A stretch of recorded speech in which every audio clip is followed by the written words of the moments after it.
अस्सलामुअलैकुम। कराची में बैंक से रकम निकलवाने वाले होशियार रहें। बैंक से रकम लेकर निकलने वाले शहरी डकैतों के निशाने पर आ गए। इंतहाई सनसनीखेज इंकिशाफात सामने आ गए। क्या आप हालात हाजरा से आगाही हासिल करना चाहते हैं? खबर के पीछे छुपे असल हकाइक जानना चाहते हैं तो अभी सब्सक्राइब कीजिए जिलमिल पाकिस्तान को और साथ ही घंटी के निशान पर क्लिक कर दें।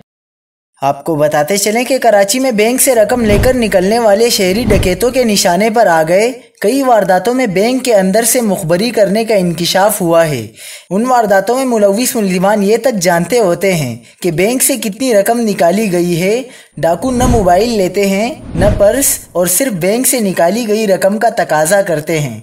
पुलिस अफसरान के मुताबिक माजी में ऐसा गैंग भी गिरफ्तार हो चुका है जिसमें शहरियों की मुखबरी में बैंक का अमला भी मुलविस था। जैसे जैसे ईद उल फितर करीब आ रही है, कराची में डाकुओं की वारदातों में तेजी आ गई है।